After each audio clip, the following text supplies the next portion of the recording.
Where am I? Oh, I don't think I actually clicked it.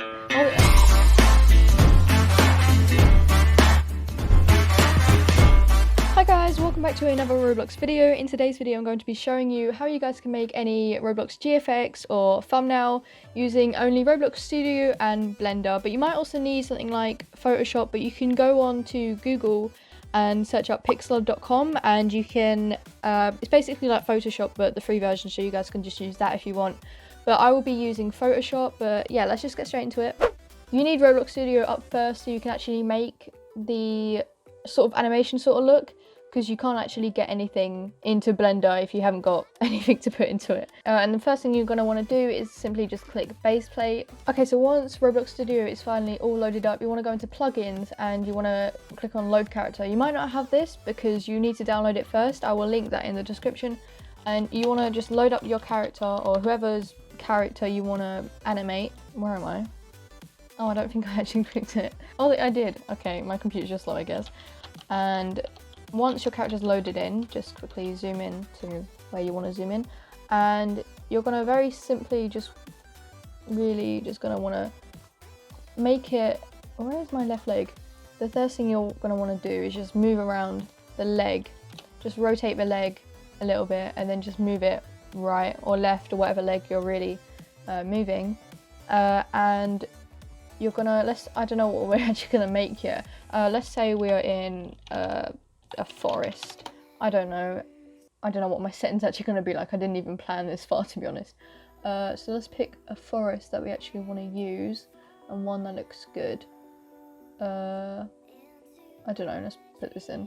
Okay, right, that's loaded in, so we're just going to want to bring all of this to the floor. Okay, it's going to be awkward like that, I see. Okay, that's good enough. Maybe a bit more up.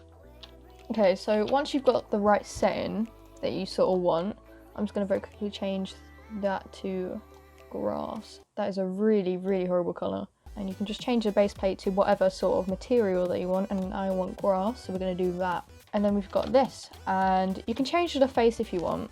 And to do that, you have to go into head on your character and click down, and you're going to want to go to face. And to change the actual face, you're going to want to go to Roblox catalog and find a face, copy the ID number, and just place it into here, texture, and your face will change. But I'm just going to keep it for this, and we're just going to very quickly put these into the same thing. And this step's basically done because you don't really need anything else unless you want to change anything else, like move the arms around, which you can do, but you're going to want to export this as an OBJ or object or whatever, and I don't know what we're going to call it, yes, I don't know.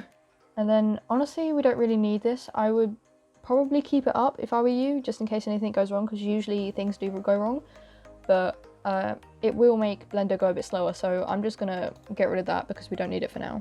And now we're gonna open Blender. Okay, so once Blender's loaded, the first thing you're gonna get is this, and you're just gonna want to click enter or just click anywhere else, and you're gonna want to click delete and then just okay, and go to import, file import, and go wavefront OBJ, and go to wherever you saved it, and mine will be there. Okay, once it's loaded in, you press shift and then F to move around, and then once you're where you want to be in Blender, go to this bit here and just click 1, because I usually don't render the picture, I render the actual animation. And you're just going to want to go down to output and just choose your output where you want it to save. I'm just going to put yes again, because why not?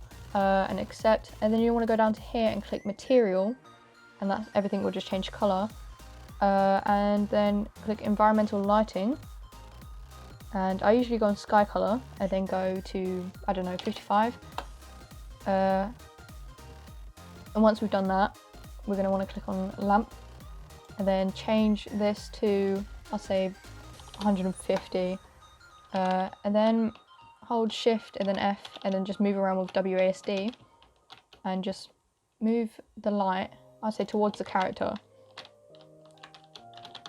and then just go back to where you want to be. And then to actually render it, we're going to want to get the camera into position so that we can render where we want to render. And we're just going to find the place that we want to render, and it will only render this little square, nothing on the outside. and then we go straight to this bit and then go to render animation, and then it should start rendering. Oh, I actually almost forgot to say, before we render actually, we do want to go to shading and then go to transparent so that the background's actually transparent, so that we can put, I don't know, like a sky behind it instead of it just being a grey area, and then it should start rendering again. And there we go, we've got that. If you want to go back to change anything, just go to here and then click 3D view, and then to get off the camera you go click camera again, and there we go. Okay, so now we don't really need Blender, so we can just get rid of that completely. Okay, so the next thing you're going to want to do is open up Photoshop or whatever sort of photo editing software you're using.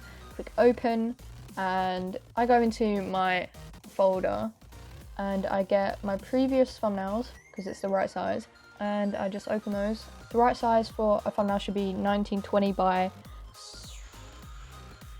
720, I'm pretty sure, or no, 1020 by 720, I'm pretty sure. But this is what I use. So this is one of my thumbnails that I made. So you're going to want to open that or make a new whatever size you want to use for your render, and then find your actual render, which will be here, and then you just want to drag that over or just add it to whatever you're using. Edit, free transform, and make it the right size.